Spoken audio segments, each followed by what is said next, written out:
On y va, top à la vachette. Salut à tous et bienvenue dans l'agenda de la bande dessinée indépendante du mois d'octobre 2024. Un mois qui est déjà un petit peu commencé. Je commence avec La Fille et le Dragon chez De Noël Graphique. Née en 1989, Kubra a fui différentes persécutions. Elle montre très tôt un don pour le dessin et entame une carrière d'artiste à New York dans laquelle elle parle de son parcours. La poursuite du bonheur chez Phileas de Cyril Bonin, un auteur que j'aime beaucoup. Le jour de l'enterrement de sa mère à New York, Kate Malone fait une rencontre qui va bouleverser le reste de sa vie, un portrait de l'Amérique d'après-guerre avec ses contradictions et ses zones d'ombre. Immatériel chez Cornelius, volontairement coupé du monde, un homme meurt seul dans son appartement, laissant derrière lui tout un tas d'objets. Un agent d'entretien envoyé pour vider les lieux va s'interroger sur la vie qu'il menait jusqu'à s'identifier à lui. Outre-mer chez Vuibert, un roman graphique qui revient sur le scandale des avortements forcés sur l'île de la Réunion au début des années 1970. Plusieurs femmes s'engagent dans le mouvement de libération des femmes et signent le manifeste des 343. Dans le cœur des autres, aux éditions Le Tripode.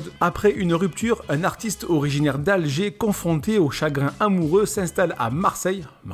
Un sentiment qui vient s'ajouter à son déracinement. La Ronde chez Blueman Éditions. 10 histoires se déroulant à Bologne dans lesquelles les personnages relatent leurs coups de foudre et leurs trahisons. Encore heureux aux éditions Asperluette. Un couple est peu à peu confronté à l'usure du temps et aux difficultés du quotidien. Souvent au bord de la rupture, cet homme et cette femme sont néanmoins profondément attachés l'un à l'autre. La route parallèle aux éditions Fidèles. Une bande dessinée surréaliste et absurde dans laquelle l'auteur multiplie les ellipses temporelles ainsi que les changements narratifs pour mettre en lumière des anomalies et des incohérences. Repassez-vous l'extrait au ralenti parce que je pense qu'il va falloir un petit peu de compréhension. Aux éditions EPA, c'est Solitaire, une histoire du Vendée Globe, un roman graphique célébrant les exploits des skippers du Vendée Globe, course à la voile autour du monde organisée tous les 4 ans depuis 1989. Leur moment de doute, bon oui, je pense un peu leurs difficultés, mais aussi leur triomphe épique. Chez Futuropolis, Anne Defréville reprend le lion de Joseph Kessel. Dans le grand parc royal du Kenya vit Patricia, une petite fille occidentale qui a apprivoisé le lion King et en a fait son ami, mais dans le parc vivent aussi les guerriers Maasai et l'un d'entre eux rêve d'affronter le grand lion. Débile, une histoire de harcèlement scolaire chez des ronds dans l'eau. Ancien basketteur Inaki Zubizarreta raconte le harcèlement scolaire qu'il a subi. C'est un récit inspiré de faits réels. Sisyphe, les joies du couple chez Atrabile. Sisyphe, la famille. Un roman graphique qui évoque la vie de couple conçu comme un cycle qui se répète avec ses disputes, ses séparations et ses réconciliations. Réparation chez les rêveurs.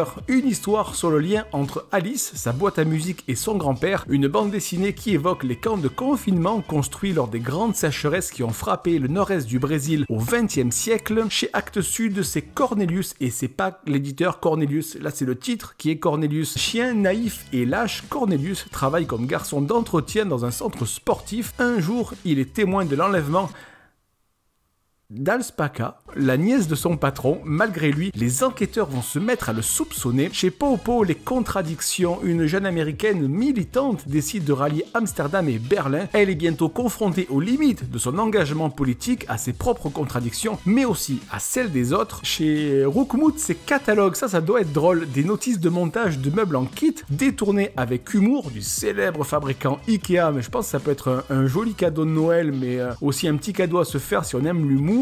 Et enfin, je termine avec Burrow, chez Presque Lune, une immersion dans l'univers halluciné de cet écrivain rendu célèbre grâce à ses romans mêlant drogue, homosexualité et anticipation. C'était l'agenda de la bande dessinée indépendante du mois d'octobre 2024. Vous avez vu, c'est allé très très vite. Comme d'habitude, les commentaires sont ouverts pour me dire ce que vous avez noté, si vous avez d'autres suggestions. Et puis évidemment, on se retrouve au mois prochain, enfin même avant le mois prochain.